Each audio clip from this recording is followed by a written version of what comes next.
Well, many of you may have plans to fire up the grill this weekend, but with the push to more plant-based protein diets, are there fewer grills featuring protein such as pork or beef? John Phipps joins us from his farm this Memorial Day weekend.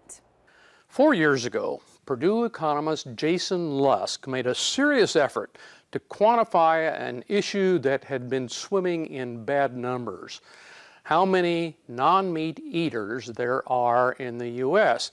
Depending on the question phrasing, survey rigor, the answer definitions, and the frequent presence of surveyor bias, we were really just making numbers up. Lusk surveyed 1,000 consumers every month from 2013 to 2017. His findings were about 5% of Americans don't eat meat. As a note, some surveys include vegans as a category of vegetarians, some list them separately. Vegans don't eat any animal products such as milk or eggs, in addition to not eating flesh.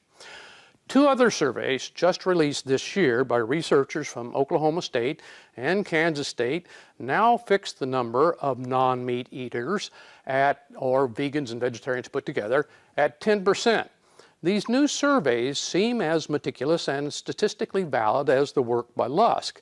It is important to be careful reaching conclusions from essentially 2 data points, however. Writers looking for eyeball-grabbing headlines could state the proportion of vegetarians and vegans in the U.S. has doubled in the last 7 years, with some justification. The temptation, though, will be to extrapolate a trend and make predictions based on this minimal data.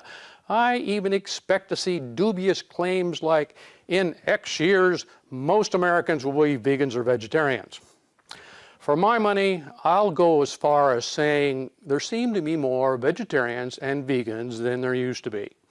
In addition to such research, there is more and matching anecdotal data. Most of us know at least one vegan or vegetarian personally, for instance.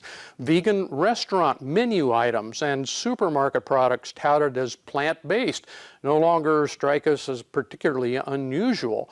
Beyond what the numbers may indicate, I can predict with some confidence what farmer reaction to claims of more people shunning animal products will be.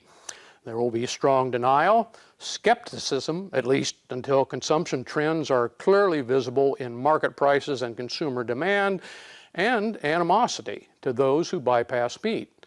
We've been here before with milk consumption, HFCS, GMOs, BST, organic, gluten, cages, and other consumer food issues. We have won exactly none of those arguments in the public mind, but the inevitable and surely futile farmer-funded consumer education programs will sustain a large ag public relations industry.